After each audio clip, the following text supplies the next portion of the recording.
2019 সালে আমেরিকার মাটিতে দাঁড়িয়ে প্রেসিডেন্ট ডোনাল্ড ট্রাম্প যখন ভারতের প্রধানমন্ত্রী নরেন্দ্র মোদীর হাত ধরেছিলেন, তখন অনেকেই ধারণা করেছিলেন যে ভারত আমেরিকার সম্পর্কে এক নতুন মাত্রায় পৌঁছে গেছে। কিন্তু 5 বছর পর চিত্রটি সম্পূর্ণ বদলে গেছে। বন্ধুত্বের পরিবর্তে এসেছে সন্দেহ, অভিযোগ আর মোদীর সঙ্গে এক স্পষ্ট বার্তা ট্রাম্প কারো প্রকৃত বন্ধু নয়। ইন্ডিয়ান এক্সপ্রেসের বিশ্লেষক রবি শঙ্কর লিখেছেন, ট্রাম্পের কৌশলের মধ্যেই এক প্রকার পাগলামি রয়েছে। তার আচরণ যেন এক অজানা প্রতিশোধের সুগন্ধ ছড়িয়ে দেয়। ভারতকে $21 মিলিয়ন অনুদান নেয়ার অভিযোগ তুলে ট্রাম্প আসলে কি বোঝাতে চাইলেন? 4 বার তিনি এই দাবি করেছেন, যা কাকতালীয় বলে উড়িয়ে দেওয়া যায় না। কিন্তু আসল সত্য কি?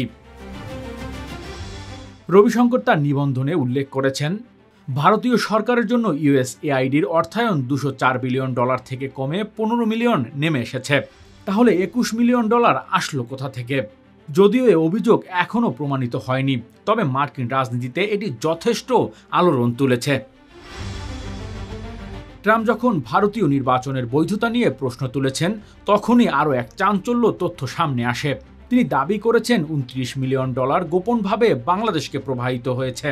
শেখ হাসিনা সরকার পতনের পর যখন আন্তর্জাতিক মহলে CIA এর ভূমিকা নিয়ে সন্দেহ সৃষ্টি হয়, তখন ট্রাম্পের এই বক্তব্য নতুন মাত্রা যোগ করেছে।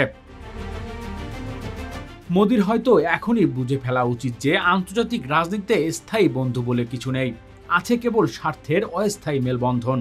রবিশঙ্করের ভাষায়, যদি রাজনৈতিক নেতৃত্ব আন্তর্জাতিক কূটনীতিকে নিজ দেশের ভোটের রাজনীতির সঙ্গে মেলানোর চেষ্টা করে, তাহলে বিপদ আসবেই। কারণ ভোটাররা যত সহজে প্রভাবিত হয়, ততটাই সহজে প্রতারিত হয়। Desk report, metro TV.